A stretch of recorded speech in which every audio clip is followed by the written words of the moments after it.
Consultants. Morning, and thank you for joining us today.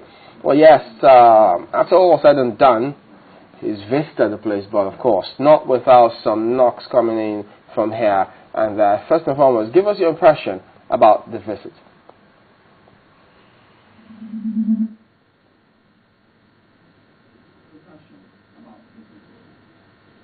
Well, good morning, gentlemen and lady, and for having me this morning. Although there is a little difficulty in hearing what you just asked of, and but let me start by saying that I hope I'm not answering the wrong question. The situation in Northeast is deteriorating, and we need to act fast, and the president needs to act faster. While commending him for visiting Borno recently, I think I have been vindicated because since 2011, I have continued in your program and elsewhere to insist that the President and Commander-in-Chief of Federal Republic of Nigeria must visit these affected areas and begin to show that those people who are not members of JAMB, of Ansaru, of Boko Haram are also Nigerians. For a simple reason that two major things are about to happen in 2015 and 2016. A, the general election. You must have a calm environment before an election. And B, the census in 2016. And those two things are strategically tied to the growth of this nation. Having said that, I welcome the President for having gone to Maiduguri, and I commend his effort and that of the security agencies. Now, on the other side, go ahead. Go ahead.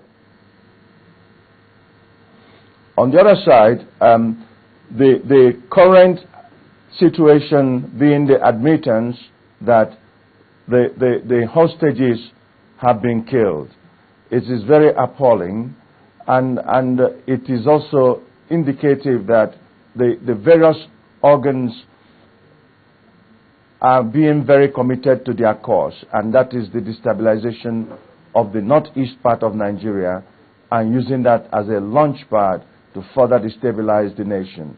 And this is unacceptable, and we must collectively stop this from happening. Therefore, we need the international cooperation that is required to cover the air reconnaissance for the team of Nigerian JTF to be able to do their work effectively. Now, if you noticed, the proactive approach to fighting this issue was the reason why the JTF were able to have a shootout. As a result, 52 members of the BH were felled, and the numerous caches of munitions, including anti-aircraft capabilities, were collected. And could you imagine the disaster it would have been for us if our President and Commander-in-Chief was embarrassed while in Maiduguri? So I commend our security agencies also for that.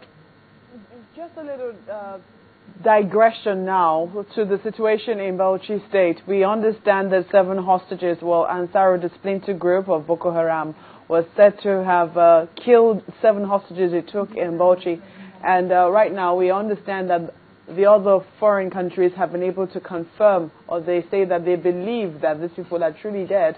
But we've not been able to get any such word from Nigerian security agencies. At least that's the story making the rounds now. What do we make of that? Well, I want to believe that the international community want to assume the worst. And on the part of the Nigerian security, we have the program called Seeing is Believing. They want to be sure that this is the truth. And you also have to